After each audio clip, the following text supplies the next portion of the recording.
Welcome back, grade 10s. Let's jump right into this explainer, shall we? Today, we're setting our flight itinerary for a really exciting journey into the world of tourism.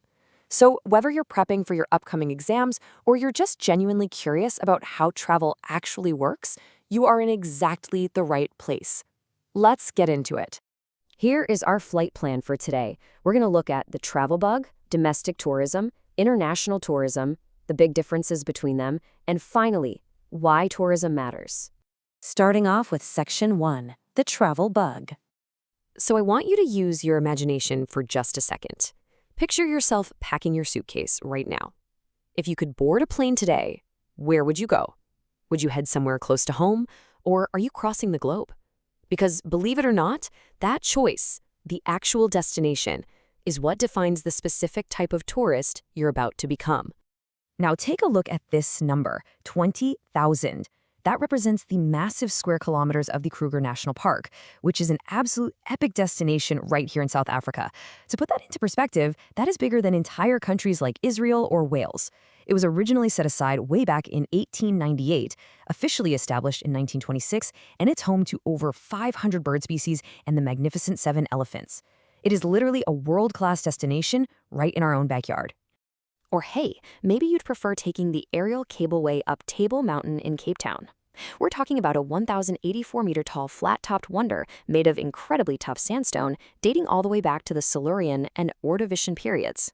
Up there, you might spot a furry little dassy, a rock hyrax, scurrying around, or even see the rare Disa uniflora orchid, the pride of Table Mountain, blooming right there in the Fynbos. Which brings us to Section 2, domestic tourism, local explorers. The defining characteristic here is pretty straightforward. A domestic tourist is a resident traveling strictly inside their own country's borders. There are zero international boundaries crossed here. You are simply exploring the very country that you already live in. Let's look at a practical example. We'll call them Tourist A. Picture a South African family packing up their bags in Johannesburg and heading straight to Cape Town for a sunny vacation to see that beautiful Table Mountain we literally just talked about. They aren't leaving South Africa, right? They're just moving from one city to another within it. And if we take a peek inside their suitcase, the logistics are brilliantly simple. Because they aren't crossing any international borders, there is absolutely no passport required. They just need their local ID document to board the plane, and they'll keep right on using their local currency, the South African rand. No fuss, no foreign exchange. Easy, right? All right, Section 3, international tourism, global nomads. Now, for our global nomads out there, international tourism happens when you travel to a completely different country far outside your home region. This means you are officially crossing international borders and stepping onto foreign soil. So let's follow Tourist B. This is an international traveler starting their journey in Europe, let's say Germany or France.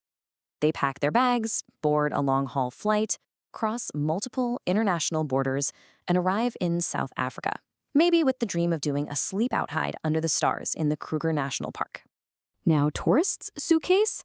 Way more complicated than our domestic travelers. They absolutely need a passport to prove their identity and nationality. They often need a visa to even be allowed entry. And, this is a big one, they can't just use their euros at a local South African shop, right?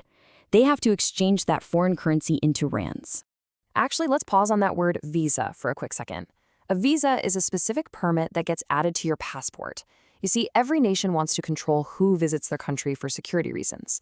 So immigration officials at the border use this visa to grant the traveler permission to stay and explore, usually for a very specific window of time, like 30 to 90 days.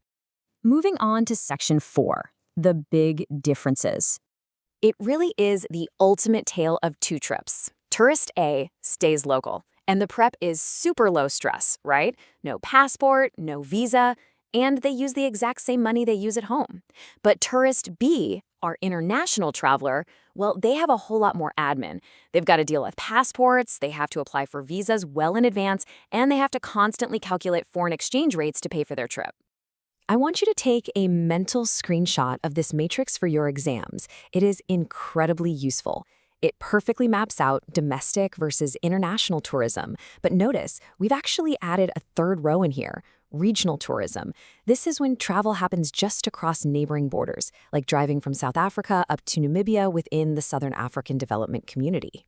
It's an interesting middle ground. Sometimes you need a passport, sometimes a visa isn't required because of regional agreements, and sometimes you can even use your own currency. It sits right exactly between domestic and international travel. And finally, Section 5, Why Tourism Matters. The huge takeaway here is that every single type of tourist brings immense value. Domestic tourism, that's the backbone. It supports local businesses and keeps jobs secure right at home.